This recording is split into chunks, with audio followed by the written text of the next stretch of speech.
The journey down the alimentary canal begins in the mouth.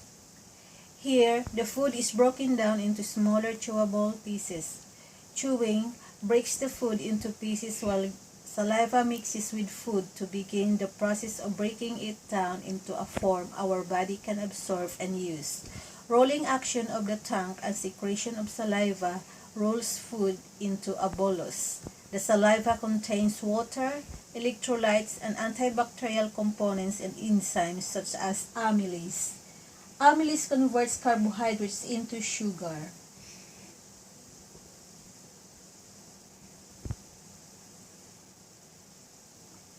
Now that the food has reached the esophagus,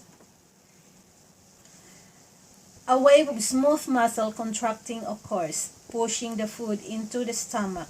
The smooth muscle movements are called peristalsis.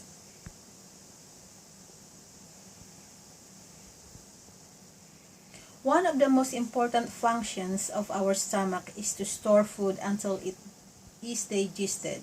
Food can be stored here for 2 to 3 hours. It also kills the microorganisms we consume unconsciously along with our food and begins the digestion of the proteins we took in our diet.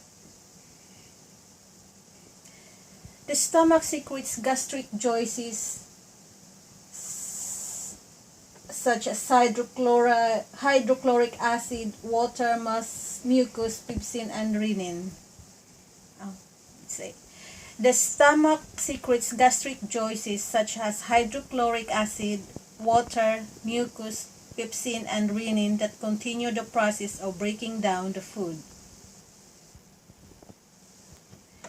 Pepsin is secreted as pepsinogen by cells in the gastric glands that are present in the deep folds of the stomach lining. Pepsin is secreted as pepsinogen by cells in the gastric glands that are present in the deep folds of the stomach lining. Other cells in the gastric glands produce hydrochloric acid, which has a pH balance between 1 and 3. The low pH helps convert pepsinogen to pepsin and is also the right pH for pepsin enzymatic action.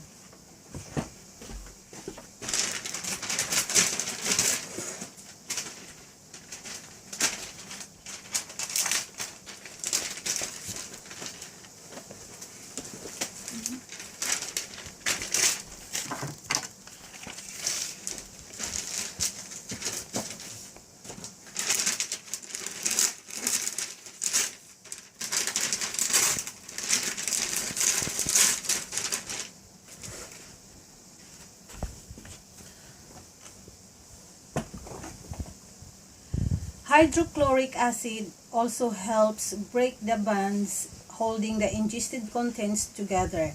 The breakdown of this food contents exposes more surface area to the action of pepsin and later to the other digestive enzymes in the small intestine. Hydrochloric acid also helps break the bonds holding the ingested contents together. The breakdown of these foods contents expose more surface area to the action of pepsin and later to the other digestive enzymes in the small intestine.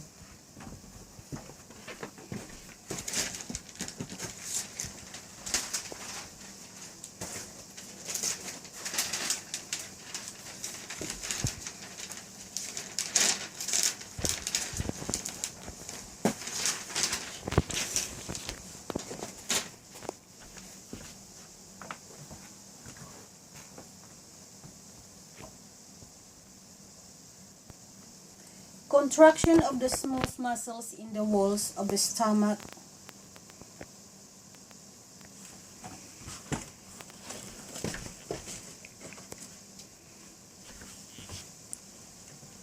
Contraction of the smooth muscles in the walls of the stomach roll around its contents, mixing partly digested food with enzymes and acids. This acidic fluid mixture of gastric juice is called chyme.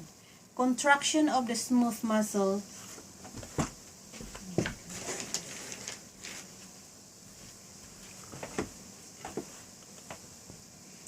contraction of the smooth muscles in the walls of the stomach roll around its contents, mixing partly digested food with enzymes and acids. This acidic fluid mixture of gastric juice is called chyme. Peristaltic movements of the stomach walls push chyme towards the end of the stomach. These waves of peristalsis cause the pyloric sphincter to relax briefly, so that very little amount of chyme can enter the small intestine. In this way, our stomach empties itself gradually over a period of almost 4 hours. The small intestine works on a small amount of food at a time.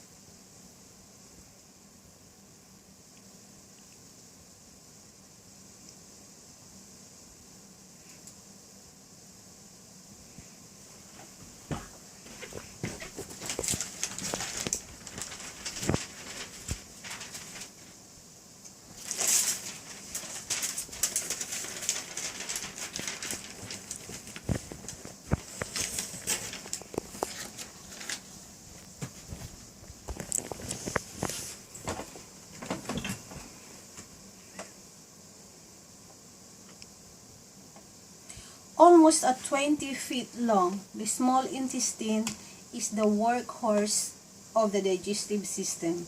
It will continue to break down food with enzymes released by the pancreas and the bile released from the liver. It is made up of 3 segments: the duodenum, which continues the breakdown of food, and the duodenum and ileum, which are mainly responsible for the absorption of nutrients.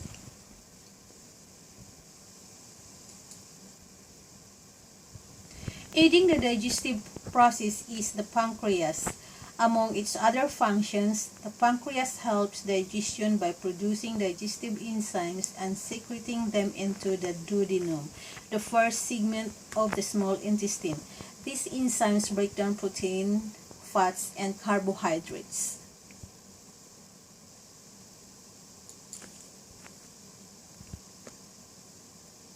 The liver is another organ with many functions.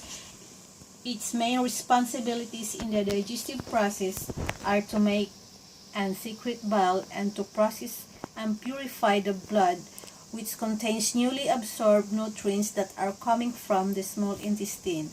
Bile has 2 main purposes: to help absorb fats and to carry waste from the liver that cannot pass through the kidneys. Bile made in the liver travels to the small intestine through bile ducts.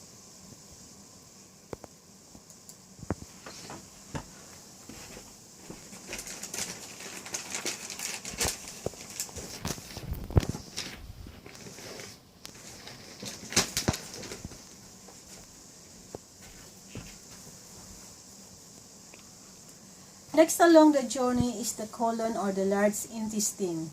It is a 5 to 7 foot muscular tube that connects the small intestine to the rectum and is responsible for processing waste so that defecation is easy and convenient.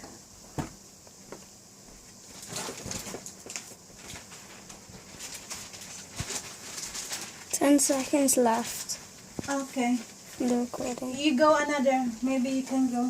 You finish that.